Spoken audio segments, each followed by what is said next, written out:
अस्सलामुअलैकुम नाजरीन, हकीम इदरीस राजपूत। आज इस पौधे का हम आपको तारफ़ करा रहे हैं। ये डिजिटेलस के नाम से मशहूर है। इसको फॉक्स ग्लव्स भी कहते हैं। ये देखें, इसके पत्ते हैं, ये फूल हैं और ये इसके पत्ते हैं लंबे लंबे। ये देखें, ये डिजिटेलस मशहूर व मरूफ पौधा है दिल के लिए, दिल की ताकत के लिए।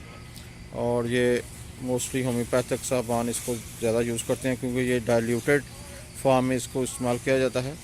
और इसके जो पत्ते हैं उसका ये टेंक्चर बनाया जाता है और इसको इस्तेमाल किया जाता है। ये ख़तरनाक चीज़ है, इसलिए इसको डाइल्यूटेड फॉर्म में इस्तेमाल करना चाहिए।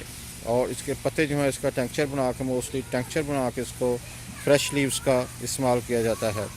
ये दिल को ताकत देता है और बहुत ही काम की चीज़ है, दिल के पट्ठों को ताकत देता है। तो इसका जो नाम है हम आपको बता रहे हैं, डिजिटेलस या फॉक्स ग्लव्स इसको कहते हैं। ये देखें, अगर आपने यूज़ करना हो तो इसको नर्सरी से लेके इसके पत्ते जो हैं उसका टेंक्चर बना के इसको इस्तेमाल किया जा सकता है। लेकिन उसको आप डाइल्यूटेड फॉर्म में क्योंकि इसकी ये ख़तरनाक चीज़ है, अगर उसको वैसे यूज़ करेंगे क्यू फॉर्म में तो ये ख़तरनाक है। ये जो पौधा है डिजिटेलस या फॉक्स ग्लव्स, इसका आपको तारफ़ कराया गया है। ये देखें, दिल के लिए बहुत मशहूर व मरूफ चीज़। इसके साथ ही हकीम इदरीस राजपूत को इजाज़त दीजिए। अल्लाह हाफ़िज़।